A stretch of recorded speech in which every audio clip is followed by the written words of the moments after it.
man, this thing's so much fun on bike park trails.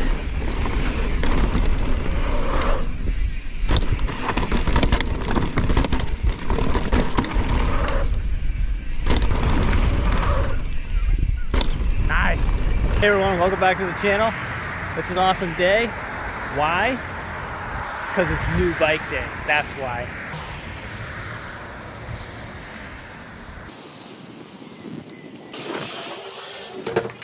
Hey, pup.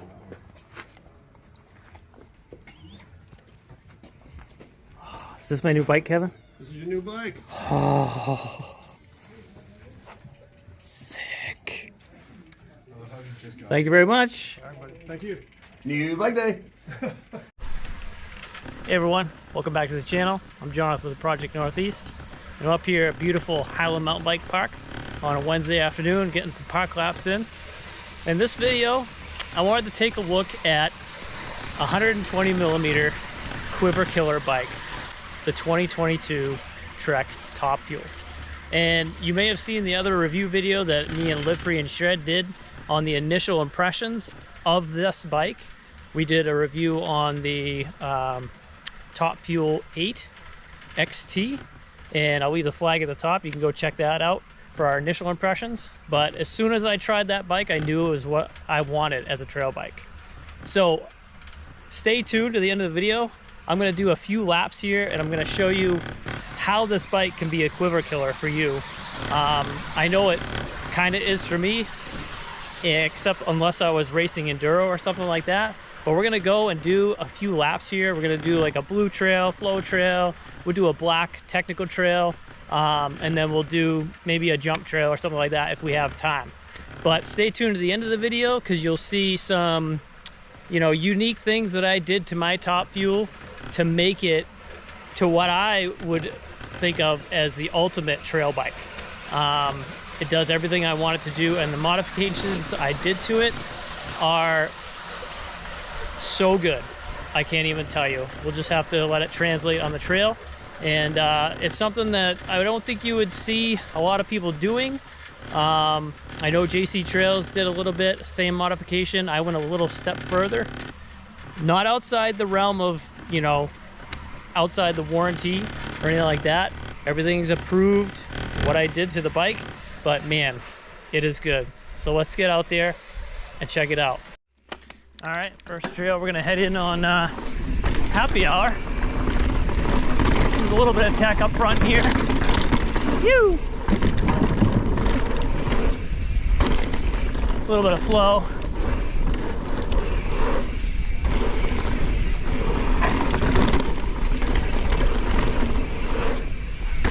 So what I wanted to show with this bike is just how versatile it is with the changes I've made.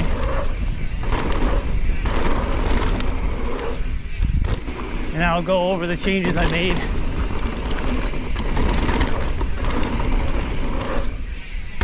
Kind of do like a bike check type of video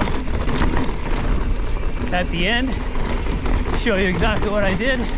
But man, for a 120mm bike, this thing absolutely shreds.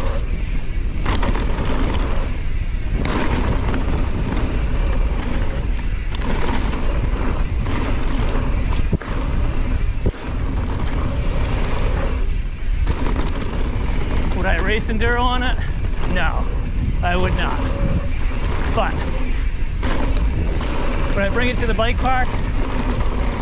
Yes, absolutely. Would I use it as a park bike only? No. But you know what? As inflation rises, gas gets more expensive. I can see a lot of people kind of on a budget saying, you know, can't afford two bikes, but I want a trail bike. I want a fast bike. But I also want to go to the bike park occasionally.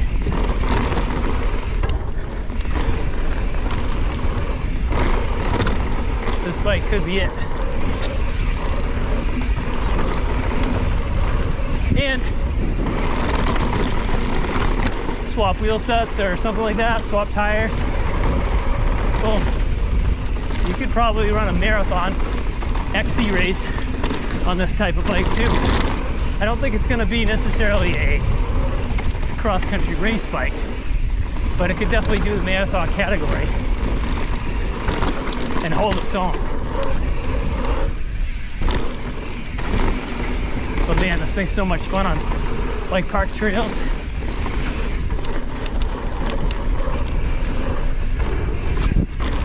Just to be able to have fun on. And it's so light and whippy. Alright, that's lap one. Let's check something else out.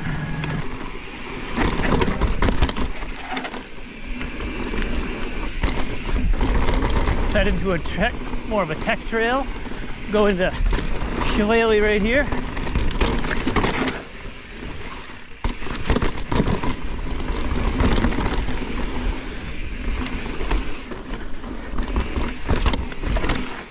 A little muddy.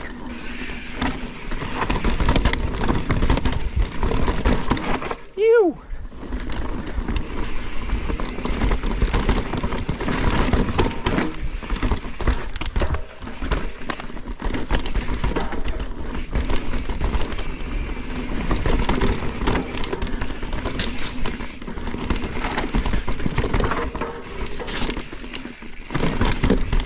Let's hold it over to some jumps. Maybe a Black Diamond jump trail. Hellion.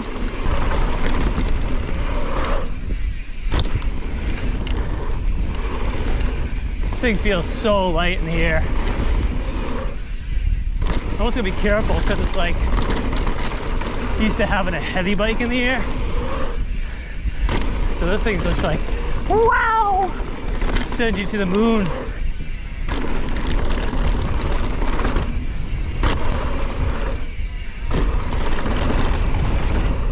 It's definitely not as confidence inspiring as a Slash on this stuff, but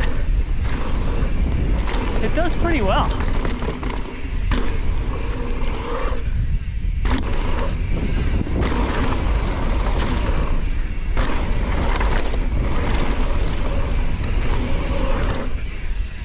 Woo!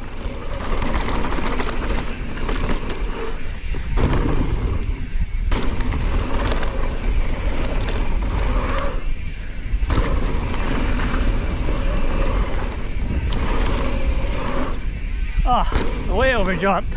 I gotta slow down. Woo.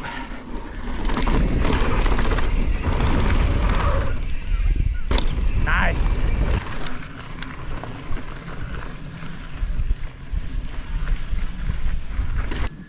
All right, so I just got done riding at Highland Mountain Bike Park with my brand new 2022 Trek Top Fuel.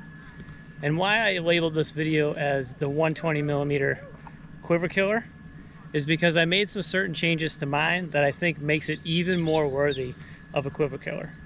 If you're not enduro racing and you're not going out there for podiums and stuff like that, and you just want to come to the bike park occasionally, ride some blue square trails, you know, maybe the occasional Black Diamond, or if you want to do some jumps, like Hellion or something like that, and then you want a really snappy, fast trail bike that can kind of do it all, then this is what I've done to mine to make it more of a downhill or cross-country bike.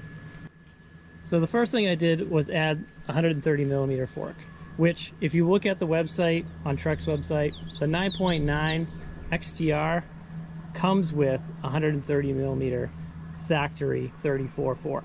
So it is made for it. It slackens the geometry out to about 65.5 degrees, which for a trail bike nowadays, it just feels really good. It doesn't have that big bike feel though, because of the geometry. You still feel like you're kind of over the front tire versus, you know, an enduro style bike with slack, relaxed geometry where you feel like you're sitting backwards, you know what I mean, the wheels flopping. It doesn't feel like that at all. And then the other thing that I did custom was I contacted Alex McAndrew from Green Mountain Pro Tune, and I got a custom Float X, or I got a stock Float X, which only comes in a couple different sizes. It comes with 185 by 55 and 185 by 52.5. Well, according to Trek and tech support, going back and forth with them, they only recommend a 50 millimeter stroke. So with that being said, talked to Alex at Green Mountain Pro Tune. He said no problem. Full damper service is required, or get in there and limit the stroke down to 50 millimeters. And he did it. I thought at first it was going to cost a lot of money. It was literally about $55 with shipping. And he didn't give me a deal. I just paid for whatever he charged me, but I guess the new Float X is a lot easier to service than the old DPX2. So it's about half the cost to, you know, work on this shock. So long story short, I have a piggyback Float X shock on here, custom stroked at 185, you know, length by 50 millimeter stroke. And let me tell you, I haven't gotten this thing dialed quite yet, but it totally balances out the bike with the Fox 34 factory Grip 2 damper on the front and 130. It felt plush in the front, pretty XC, harshish in the back with a DPS shock. But as soon as I put this on there, it kind of leveled out the bike to where the suspension felt even, going front to back. And then I didn't skimp on the wheels. You know, I just have my old TR37s from Noble off of my Slash from last year. I put these on here. They're not that much heavier than like a, you know, I didn't really feel like sacrificing, you know, 200 grams of weight and sacrifice the durability if I'm going to be sending this bike off big jumps and stuff like that. But so far, this bike has done everything that I've wanted it to. I still don't think it's on par with something like the new Spectral, like Canyon Spectral, you know, 125, because that bike just looks like a bruiser. And I think it's going to be kind of like almost a mini downhill bike, kind of in line with like the Fuel EX. But those are the few changes I did with this bike that I think could be your one bike. You could even slap a 36 on the front, make it even more of a burly trail bike, run the piggyback shock, and man, it's so capable. I've got kind of middle of the road tread on here. I've just got the Vittoria Agaros. I got a 2.6 in the front, 2.4 in the rear, or 2.35. But those are kind of good middle of the road, fast rolling enduro tires. They're still durable, 900 grams. They're not a 2-ply, but so far they've been really good and reliable. I've thought about putting a bigger tire on, like the Martello or Mazda, but just feels like I would remove the fast rolling characteristics of the bike if I did that. The other thing great, like all the Treks now, I mean, you take off the inside storage and I've got a full tube, CO2, and 2 tire levers stored in there that I never have to touch or worry about, that are always there, whether I'm shredding the park or going on a trail ride. So that's it. That's the end of the video. I just wanted to do a quick bike check on that and also go over some settings. The things that I've done to change the bike, make it a little bit more Quiver killer, and also go over, you know, we rode some tech, we rode some flow, we rode some Black Diamond jumps. Haven't found anything it doesn't do. Obviously, you're not going to charge as fast as you would on a Slash or even a Fuel EX, but this thing will get you to the top of the mountain minutes faster. So if that's kind of what you're looking for, then it's a good option. Have I found the perfect bike for me yet of what I'm looking for? This is dang close, but I keep getting further and further and further into the trail bike category because I used to race cross country. I still want something that pedals extremely fast, but I find myself not wanting to sacrifice any downhill performance anymore because I can just rail everything so hard with my Slash. But who knows what's next? Maybe it's a Canyon. Maybe it's the new Spectral 125. That thing looks really sick. Or maybe it's something different. I've had an old Falling, Evil Falling.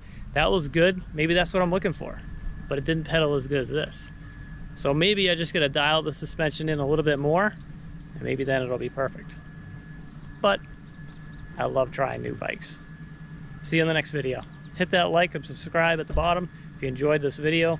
Hit the thanks button if you want to donate one time, or consider joining Patreon and support the channel. Thanks.